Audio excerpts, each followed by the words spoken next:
Hello दोस्तों, इस video में आप लोग बहुत मस्त मस्त वर्ड मीनिंग सीखने वाले हैं और साथ में सीखने वाले हैं कि उन वर्ड मीनिंग का आप लोग स्पोकन इंग्लिश में कैसे यूज करेंगे। तो चलिए शुरू से शुरू करते हैं। यहाँ पे आप लोग देख सकते हैं कि लिखा गया है happy, HAPPY, happy. Happy adjective है, ये एडजेक्टिव होता है। एडजेक्टिव का मतलब होता है जो किसी संज्ञा या सर्वनाम की विशेषता बताए। हैप्पी एडजेक्टिव है जिसका मतलब होता है खुश। हैप्पी यानी खुश। अगला मीनिंग है happiness, HAPPINESS, happiness. Happiness noun है, नाउन, और इसका हिंदी होता है खुशी। हैप्पीनेस यानी खुशी। अगला मीनिंग है हैप्पीली, HAPPILY, हैप्पीली यानी खुशी खुशी से।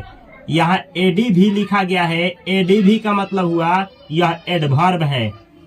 एडजेक्टिव का काम होता है संज्ञा सर्वनाम की विशेषता बतलाना और एडवर्ब का काम होता है क्रिया का विशेषता बतलाना। ठीक है, तो हैप्पी यानी खुश, हैप्पीनेस यानी खुशी, और हैप्पीली यानी खुशी खुशी से।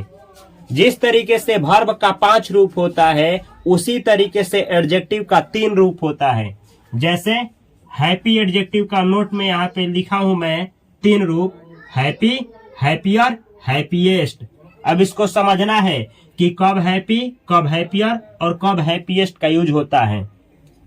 तो जैसे कहना हो, नॉर्मली कहना हो, बिना किसी से कंपैरिजन किए हुए ही कहना हो कि आप खुश हैं, रवि खुश है, मैं खुश हूं, जैसे I am happy, you are happy, तो हैप्पी का प्रयोग होगा। लेकिन जब दो लोगों में या दो जानवरों में कंपैरिजन किया जाए, तुलना, और कहा जाए कि एक आदमी दूसरे से ज्यादा खुश है, तो हैप्पियर। जैसे मैं आपसे ज्यादा खुश हूं, तो हैप्पी नहीं यूज होगा, हैप्पियर का यूज होगा।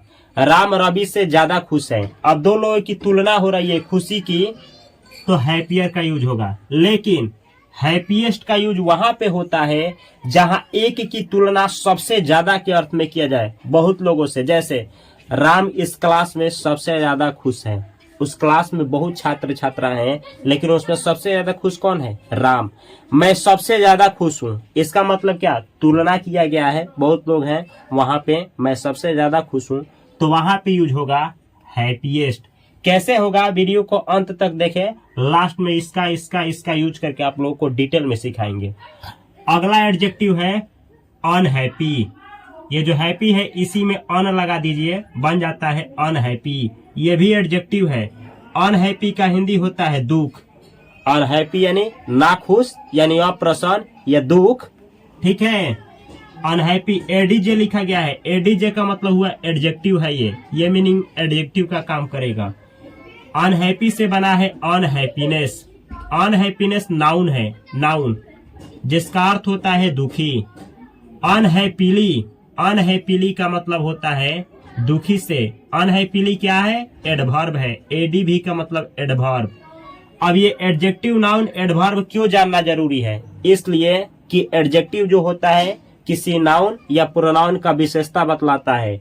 एडवर्ब जो होता है किसी वर्ब की विशेषता बताता है, और नाउन जो होता है वो सब्जेक्ट के रूप में प्रयोग होता है। ठीक है, यानी सब्जेक्ट जो सेंटेंस में बनता है वो केवल नाउन और प्रोनाउन ही बनता है। आप एडजेक्टिव और एडवर्ब को सब्जेक्ट नहीं बना सकते हैं। समझ में नहीं आ रहा है तो अंत तक देखें, समझ में आएगा। तो अनहैप्पी यानी दुख, अनहैप्पीनेस यानी दुखी, अनहैप्पीली यानी दुखी से। ठीक है, या फिर बोल सकते हैं अनहैप्पी यानी अप्रसन्न, नाखुश, अनहैप्पीनेस यानी दुखी, दुखी, और अनहैप्पीली यानी उदासता से, अप्रसन्नता से या दुखी से। ठीक है, अनहैप्पी एडजेक्टिव का भी 3 रूप होता है, अनहैप्पी, अनहैप्पियर, अनहैप्पीएस्ट।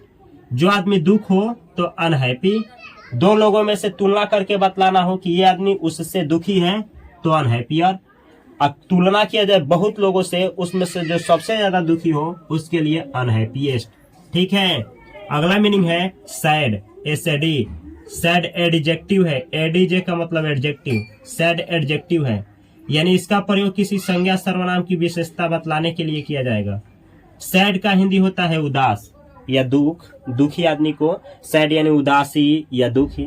ठीक है, सैड यानी उदास या दुख भी बोल सकते हैं, सैड यानी दुख या उदास।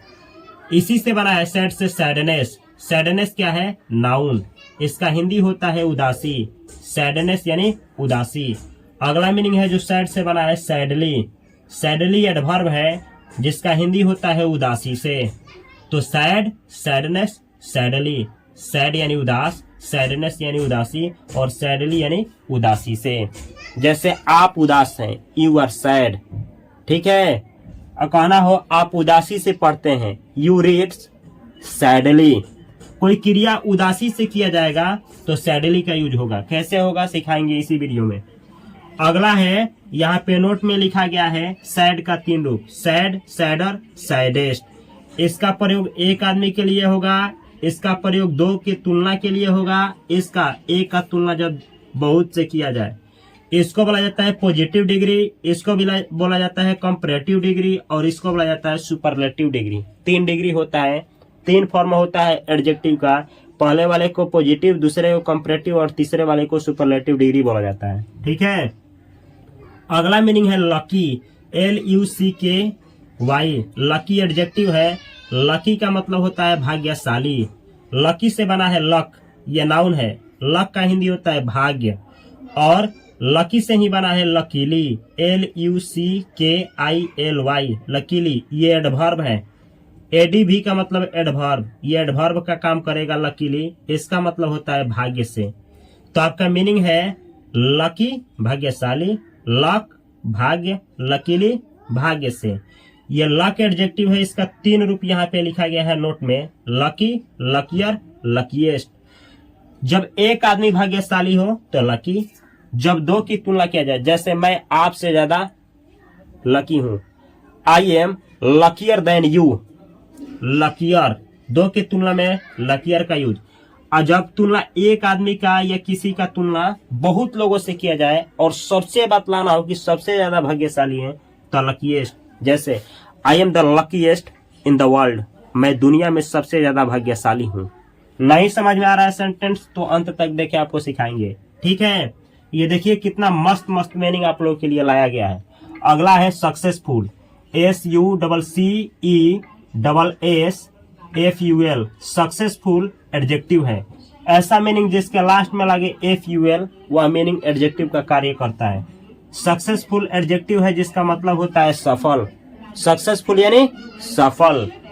और सक्सेसफुल से बना है सक्सेस, SUCCESS, सक्सेस। सक्सेसफुल से बना है सक्सेस और सक्सेस का हिंदी होता है सफलता। सक्सेस यानी सफलता। और सक्सेसफुल से ही बना है सक्सेसफुली, SUCCESSFULLY। सक्सेसफुली जो है एडवर्ब है। एडवर्ब यानी क्रिया कैसे हो रही है उसको बतलाने के लिए इसका यूज किया जाएगा। सक्सेसफुली एडवर्ब है जिसका मीनिंग होता है सफलता पूर्वक। सक्सेसफुल का मतलब हुआ सफल, सक्सेस यानी सफलता, सक्सेसफुली यानी सफलता पूर्वक। कोई क्रिया सफलता पूर्वक हो जाए तो सक्सेसफुली बोलेंगे। ठीक है, अगला मीनिंग है 6वां नंबर अनसक्सेसफुल, UNSUCCESSFUL। इसमें UN जोड़ दिया जाएगा तो ये मीनिंग बनेगा। सक्सेसफुल में UN जोड़ने पे बनता है अनसक्सेसफुल। अनसक्सेसफुल एडजेक्टिव है। अनसक्सेसफुल एडजेक्टिव है जिसका हिंदी होता है असफल। सक्सेसफुल यानी सफल, अनसक्सेसफुल यानी असफल। और अनसक्सेसफुल से मीनिंग बना है अनसक्सेस। अनसक्सेस जो नाउन है इसका हिंदी होता है असफलता। सक्सेस यानी सफलता, अनसक्सेस यानी असफलता। ठीक है, और इसी से बना है अनसक्सेसफुली, UNSUCCESSF लिखा गया है, FULLY। अनसक्सेसफुली एडवर्ब है जिसका हिंदी होता है असफलता पूर्वक। तो ऐसे ही याद रखिएगा, सक्सेसफुल यानी सफल, अनसक्सेसफुल यानी असफल, सक्सेस यानी सफलता, अनसक्सेस यानी असफलता, सक्सेसफुल यानी सफलता पूर्वक, अनसक्सेसफुल यानी असफलता पूर्वक। ऐसे मीनिंग को याद रखना है। ठीक है। अच्छा, अगला मीनिंग है fortunate, FORTUNATE, fortunate. Fortunate adjective है। फॉर्चुनेट का हिंदी होता है भाग्यशाली। फॉर्चुनेट यानी भाग्यशाली। इसी से बना है फॉर्चून, FORTUNE, फॉर्चून। फॉर्चुनेट से बना है फॉर्चून। यह नाउन का काम करता है और इसका हिंदी होता है भाग्य। फॉर्चून यानी भाग्य या किस्मत। और इसी से बना है फॉर्चुनेटली। इसमें LY जोड़ा जाएगा तो ये मीनिंग बनेगा FORTUNATELY। फॉर्चुनेटली एडवर्ब है, ADV यानी एडवर्ब है। फॉर्चुनेटली का हिंदी होता है भाग्य से। तो ऐसे याद रखिएगा, फॉर्चुनेट यानी भाग्यशाली, फॉर्चून यानी भाग्य और फॉर्चुनेटली यानी भाग्य से। जिसके लास्ट में LY लगता है वह मीनिंग एडवर्ब का काम करता है। ठीक है, चलिए अब ये क्यों आप लोगों को पढ़ना है, क्यों आप लोगों को ये सब जानना है, तो कुछ एग्जाम्पल के द्वारा आप लोगों को समझाना चाहेंगे, ध्यान से समझना है। जैसे हम आप लोगों से बोले, कभी जो सब्जेक्ट होता है वो कभी भी नाउन या तो प्रोनाउन होता है। जैसे आप लोगों से मैं कहूं कि सफलता ही जीवन है, अंग्रेजी क्या होगा, सफलता ही जीवन है। तो यहाँ पे सफलता के लिए तो सक्सेसफुल, सक्सेस और सक्सेसफुली लिखा गया है। सब्जेक्ट कौन होगा, तो सब्जेक्ट होगा इसमें सक्सेस। सक्सेस इज लाइफ, सफलता ही जीवन है। हमेशा याद रखिए, ये नाउन है ना, नाउन ही सब्जेक्ट बनता है, नाउन ही सब्जेक्ट बनता है या फिर प्रोनाउन ही सब्जेक्ट बनता है। आप ऐसे बोलेंगे सक्सेसफुल इज लाइफ, गलत सेंटेंस है। सक्सेसफुली इज लाइफ गलत सेंटेंस है। ग्रामेटिकली आपका जो सेंटेंस है वो रॉन्ग है। सक्सेस इज लाइफ, सफलता ही जीवन है। ऐसा ही सेंटेंस बनाइए, खुशी ही जीवन है। किसको सेंटेंस में सब्जेक्ट बनाएंगे, हैप्पी, गलत हो जाएगा। एडजेक्टिव कभी भी एडजेक्टिव को सब्जेक्ट नहीं बनाना है। हैप्पीली इज लाइफ गलत सेंटेंस है, एडवर्ब सब्जेक्ट नहीं बनता है। हैप्पीनेस इज लाइफ सही सेंटेंस है, हैप्पीनेस इज लाइफ, खुशी ही जीवन है। तो ये अगर आप लोगों को पता रहेगा कि एडवर्ब एडजेक्टिव क्या होता है, तभी जाकर के नाउन को सब्जेक्ट बना पाएंगे। जैसे नहीं समझ में आया तो ऐसे बनाना है, भाग्य ही जीवन है। भाग्य तो किसको सब्जेक्ट बनाएंगे, बोलेंगे फॉर्चुनेट इज लाइफ, गलत हो जाएगा, ये एडजेक्टिव है, एडजेक्टिव कभी भी सब्जेक्ट नहीं बनेगा। क्या बोलेंगे फॉर्चुनेटली इज लाइफ, गलत सेंटेंस हो जाएगा। फॉर्चून इज लाइफ सही हो जाएगा, क्योंकि फॉर्चून जो है ये क्या है, नाउन है और नाउन सब्जेक्ट का काम करता है। इसलिए आपको कोई भी मीनिंग पढ़ने से पहले आप लोगों को ये जानना चाहिए कि वो नाउन है कि एडजेक्टिव है कि एडवर्ब है। क्योंकि सब्जेक्ट कौन बनता है, या तो नाउन बनता है या तो प्रोनाउन बनता है। ठीक है, एडवर्ब नहीं बनता है, एडजेक्टिव नहीं बनता है। तो ये कंसेप्ट क्लियर हो गया होगा। चलिए आपको अब समझा रहे हैं कि कैसे इन तीनों का प्रयोग सेंटेंस में, ये जो तीनों रूप है कैसे आप लोग करेंगे। जैसे राम खुश है, राम के लिए राम, है के लिए इज और खुश के लिए happy. Ram is happy, Ram खुश है, राम इज हैप्पी, राम खुश है। ऐसे ही बनाना है आपको। यहाँ पे तुलना नहीं किया गया है, किसी आदमी से तुलना नहीं हुआ है। राम इज हैप्पी, राम खुश है। अगला सेंटेंस है राम रवि से ज्यादा खुश है। एक आदमी की तुलना दूसरे से किया गया है। एक आदमी का तुलना जब दूसरे आदमी से किया जाए तो कंपैरेटिव डिग्री लगता है। अब यहाँ आना है आप लोगों को, हैप्पी, हैप्पियर, हैप्पीएस्ट। तो हैप्पी का यूज तो राम खुश है, राम इज हैप्पी कर दिए हैं। जब बिना तुलना का बात होगा तो इसका यूज हो जाएगा, इसका। लेकिन यहाँ देखना है राम रवि से ज्यादा खुश है, राम जो है रवि से ज्यादा खुश है। एक की तुलना दूसरे से किया जा रहा है तो यूज किसका होगा, हैप्पियर का। तो ऐसे बनाएंगे आप लोग, राम रवि से ज्यादा खुश है, Ram is happier than Ravi, Ram is happier than Ravi. इसका मतलब क्या हुआ, राम इज हैप्पियर, राम खुश है किससे ज्यादा, तो देन रवि, रवि से ज्यादा। तो ऐसे बनाएंगे Ram is happier than Ravi, Ram जो है रवि से ज्यादा खुश है। अब आपको समझ में आया है यह हैप्पियर कहां से आया, यह है आपका कंपैरेटिव डिग्री, हैप्पी से बना है हैप्पियर। तो जब भी तुलना करना हो, जैसे मैं आपसे खुश हूं, मतलब तुलना किया गया, मैं जो हूं आपसे तुलना किया गया तो मैं आपसे ज्यादा खुश हूं।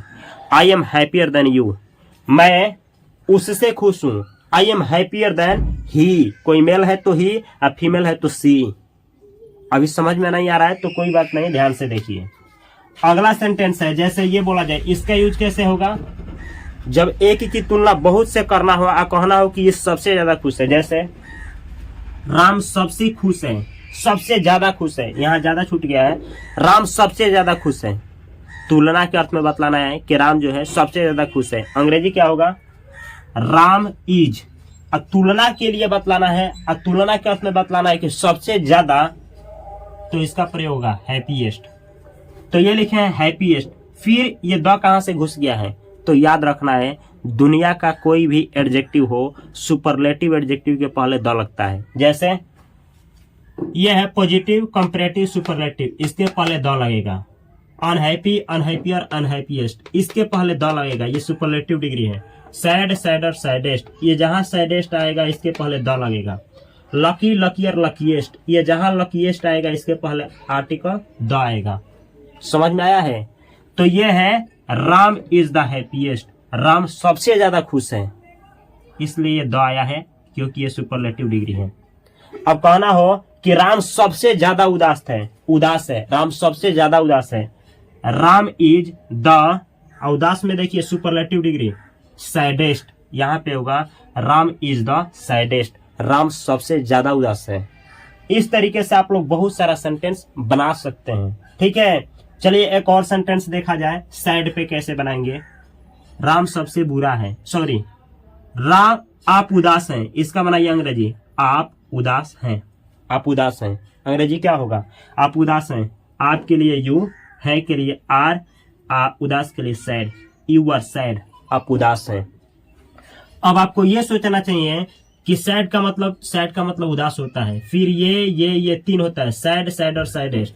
यहाँ पे तीनों में सैड ही क्यों लगा? इसलिए कि यहाँ पे तुलना नहीं हो रहा है। आप उदास हैं, नॉर्मली आप उदास हैं, अब किसी से तुलना नहीं किया गया है कि आप इसके तुलना में ज्यादा उदास हैं या फिर आप सबसे ज्यादा उदास हैं, ये मैटर नहीं है। तो आप बोलेंगे यू आर सैड, आप उदास हैं। लेकिन निचला सेंटेंस देखिए, आप रवि से ज्यादा उदास हैं, अब तुलना कर दिया गया है एक आदमी से। अब सैड नहीं होगा, सैडर का उपयोग होगा, सैडर। तो ऐसे अंग्रेजी बनेगा यू आर सैडर देन। जब भी याद रखना है, जब भी इस वाला डिग्री का यानी कंपैरेटिव का यूज होगा, जैसे हैप्पियर का यूज होगा या अनहैप्पियर का होगा या सैडर का होगा या लकियर का होगा, तो उसके बाद देन का प्रयोग करना है, THAN, देन का। और तब लास्ट में लिखना है कि किससे तुलना किया गया है। जैसे आप रवि से ज्यादा उदास हैं, तो आप उदास है ना, आप ही उदास हैं, तो आप सब्जेक्ट बनेंगे। You are sadder than, you are sadder than, आप उदास हैं, किससे ज्यादा उदास हैं? तो Ravi. You are sadder than Ravi, आप रवि से ज्यादा उदास हैं। आप मुझसे ज्यादा उदास हैं, तो क्या होगा Angrezi? You are sadder than me, नहीं, कभी नहीं। यहाँ पे आता है कभी भी देन के बाद सब्जेक्टिव केस, मी नहीं, I. You are sadder than I, आप जो है मुझसे ज्यादा उदास हैं। समझ में आ रहा है? इस तरीके से सेंटेंस का प्रैक्टिस किया जाता है। चलिए एक और इंटरेस्टिंग आप लोगों के सामने सेंटेंस रखता हूं। वह खुशी से पढ़ता है, मतलब खुशी पढ़ता है, पढ़ने में वो चिल्लाता नहीं है, अच्छा से पढ़ता है, वह खुशी से पढ़ता है। कैसे अंग्रेजी बनेगा? पहले बनाइए वह पढ़ता है, तो वह पढ़ता है ही रीड्स। लेकिन खुशी से का अंग्रेजी देखिए, खुशी से, सॉरी ये दुखी से है, सॉरी, खुशी से का अंग्रेजी क्या होगा? खुशी से या खुशी से, हैप्पीली। तो आपका हुआ ही रीड्स हैप्पीली, वह खुशी से पढ़ता है, वह खुशी से पढ़ता है। अगर कहना होता कि वह उदासी से पढ़ता है, सेम सेंटेंस, वह उदासी से पढ़ता है, तो ही रीड्स, और उदासी से के लिए क्या लिखते हैं? सैडली, यहाँ पे होता है सैडली, ही रीड्स सैडली, वह उदासी से पढ़ता है। अगर ऐसे कहना होता वह सफलतापूर्वक पढ़ता है, अंग्रेजी क्या होता? ही रीड्स और सक्सेसफुली, वह पढ़ता है। क्रिया कैसे करता है? सक्सेसफुली करता है। क्रिया कैसे किया जा रहा है, इसको कौन बतलाता है? एडवर्ब, इसीलिए एडवर्ब लगाया गया है। वह पढ़ता तो है, पढ़ने का काम करता है, लेकिन कैसे करता है? खुशी से। अभी खुशी से करता है तो क्या आएगा? एडवर्ब आएगा, क्रिया को बतलाता है एडवर्ब। ही रीड्स, क्या चीज? He reads. अगर उदासी से पढ़ता है तो सैडली, खुशी से पढ़ता है तो हैप्पीली, और सफलतापूर्वक पढ़ता है तो सक्सेसफुली, और असफलतापूर्वक पढ़ता है तो ही रीड्स अनसक्सेसफुली। ठीक है। अगर वो आप लोग को बतलाना है कि अगर वो खुश होकर के पढ़ता है तो कैसे बनाएंगे, वही हैप्पीली। ठीक है, चलिए एक सेंटेंस और देता हूं मैं। राम सबसे ज्यादा उदास है, तुलना किया गया है, राम नाम का लड़का है और वो सबसे ज्यादा उदास है, इस अर्थ में बतलाना है। सबसे तुलना किया गया, बहुत लोग हैं लेकिन उनमें सबसे ज्यादा राम ही उदास है। अंग्रेजी क्या होगा? पहले तो किस डिग्री का उपयोग होगा? उदास की बात हो रही है, उदास, तो इसका उपयोग होगा किसका? सैड का नहीं, सैडर का नहीं, सैडेस्ट। तो चलिए एक बार बना करके हम दिखा रहे हैं आपको। राम सबसे ज्यादा उदास है, राम इज, राम है सबसे ज्यादा उदास ना, तो तब क्या लाएगा? Saddest, SADDEST।